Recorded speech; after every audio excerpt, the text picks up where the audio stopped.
Project Motor Racing looks like Automobilista 2 met Project Cars 2, but is it really? Imagine coming back to dating after years away. The competition got way better. That's Ian Bell returning to sim racing. Greetings, Romy. You're watching WromWrom, the channel sharing the joy of sim racing and our special videos from the Sim Racing Expo 25. My name is Serta and I will be your host for this video. Project Motor Racing is Ian Bell's new racing sim launching November 2025, and I got hands-on time at Sim Racing Expo 25. Looking at it from the outside, it's a bit of GTR2 content with the looks of Automobilista 2 and the concept of Project Cars 2 on steroids. What does it think it's bringing into the market that others don't offer? Let's find out. Spoiler, there's no madness code in this sim, but there's a reason why it looks just like Project Cars. Let me tell you about my skepticism and my mindset coming to the test first. Those who follow the channel for a while will know I'm very critical of Ian Bell and his tendency to overpromise. We've all been following the promises Project Motor Racing has been making, from Super GT to the promise of a completely new experience to whatever else. That was my mindset when I sat down in front of the monitor at the Sim Racing Expo 25 to test the sim.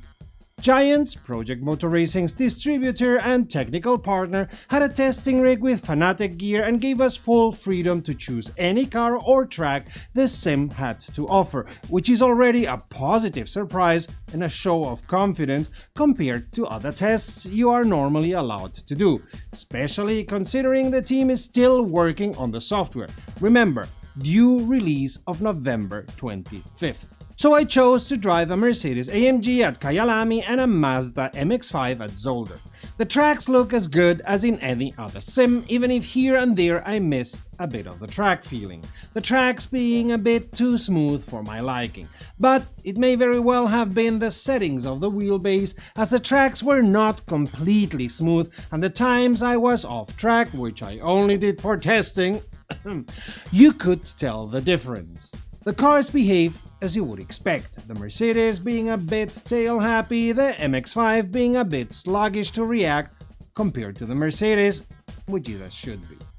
The graphics were very smooth with not a hint of a problem.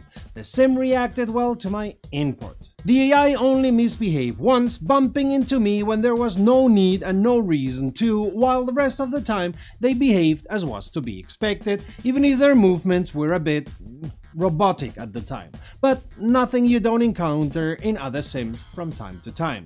I expect these will be smoothed out soon. Funnily enough, I encountered a bug while testing and after describing it to one of the developers was confidently told they knew about it and that it was already corrected in the next beta version. Not a critique, these things happen in software, especially beta software, which is what I was driving. All in all, what I found myself in front of was better than I was expecting, considering the sim is a month away from release. This release will run circles around other sims like Asetek Corsa Evo, and from what I experienced at the expo is already in a better quality than Set Sim, Le Mans Ultimate and even Automobilista 2 were on first release. If the promises of multiplayer and career are held as well as the promise of drive feeling and fun, this might become one of the best sims in the market. While the graphic style is similar to Automobilista 2 and Project Cars, I was adamantly told there is no madness code at all in Project Motor Racing. The similarities in style having more to do with the fact that a lot of the people being part of the team were already part of the development team of Project Cars, something I've always considered a positive for Ian Bell.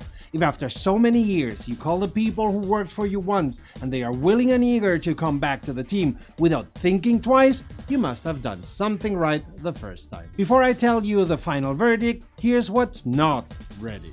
To those who, like me, are in want of VR support, we all will have to wait a bit longer, as this will come sometime Q1 or Q2 2026, as the lead developer, Kevin, told me in an interview we are going to publish in the next days. The reason given to me was that the software was not ready yet for VR and triple screen support, but that they are eager to implement it as they themselves want to enjoy the VR experience. And if you haven't, now would be a good time to subscribe and click on the all bell so you don't miss the interview. All in all, Project Motor Racing left a very good impression on me. Seems quite finished while being a beta, which is why the odd bug doesn't deter from my opinion. I'm looking forward to the release version, of which we will tell you as soon as it's released. Promise. Seems IMBell hit bullseye with this one as far as I can tell, and if VR really does come really soon now, I fear Automobilista 2 will have to share my free time with Project Motor Racing. If you want to see more videos from the Sim Racing Expo, Project Motor Racing or Sim Racing, hit that subscribe button. It really helps the channel grow, as does becoming a patron.